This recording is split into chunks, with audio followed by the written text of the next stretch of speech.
Армысыздар, құрметті көрермен.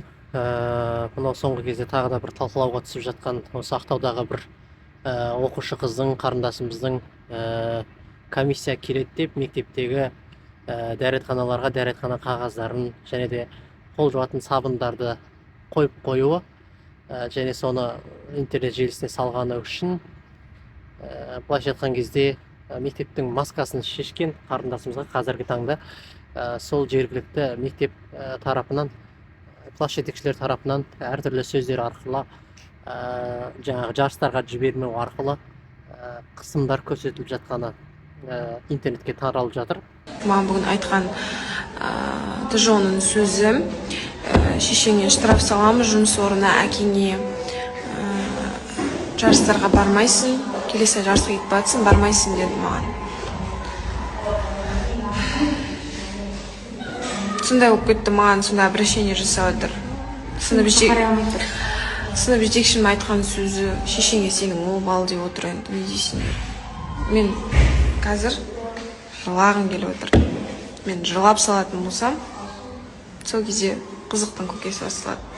Жыламай отырмын, просто мен намысыма тиіп кетті қатты айтқан сөздері. Бірақ олар қалай ол штраф салады маған, қалай ол мен жарысқа жібермейді, қалай олар маған осындай сөздер айтады. Жоқ, добивать етеді бізді. Біріншіден, бұл нәрсе жоқ емес, оны барлықтарыңыз білесіздер, өйткені бәріміз де мектепте оқыдық, мектептен тәрбие алып өстік. Енді бүкіл халыққа, бүкіл ұстаздарға топырақ шашайын деп отқан жоқпын, бірақ осындай орысша мәңгүрттердің тілімен айтқанда грамотный халтура жасап жатқан көптеген әкімшіліктер немесе мектептердің жоқ емес екені рас. Сондықтан осындай нәрселердің барлығын қорықпай, қазір мына Құдайға шүкір, интернет жүйесі бұны пайдаға істетсең пайда, зиянға істетсең зиян, осының арқасында көптеген былықтың барлығы ашылып жатыр. Сондықтан осындай қарындастарымызда енді әртүрлі қысымдар көрсетілетіні анық, көрсетіліп те жатыр.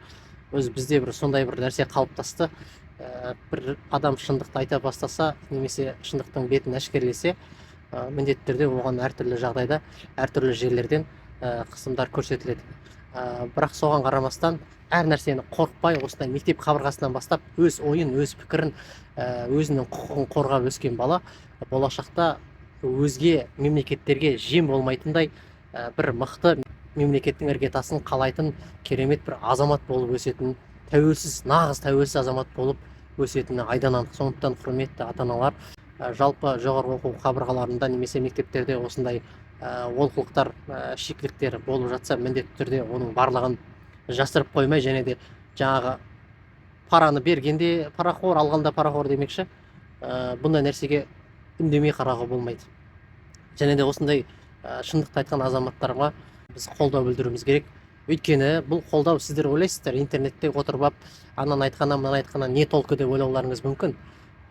Бірақ қазір осы интернеттің заманы, барлығын осы интернет арқылы шешіп жатыр. Байқайсыздар ма, мемлекет бір заңға бір өзгерістер енгізу үшін ең бірінші жаңағы халыққа бір ай бұрын, 2 ай бұрын ұсыныс тастайды. Яғни халық бұған қарсы шыға ма, немесе үндемей мыңқиып отыра береді ме екен деген сияқты бұларды бір түртіп тексеріп көреді. Егер халық қарсы шығатындай, өз жаңағы ойын еркін айтатындай, өз талабын қоятын халық болса, олар ойланады. Ал егер үндемейтін мыңқиып, сол баяғы жартас, сол жартас, сен тимесең мен тиме деп отыратын жұмсақ, ынжық адамдар болса, әркім өз билігін жүргізіп кете береді.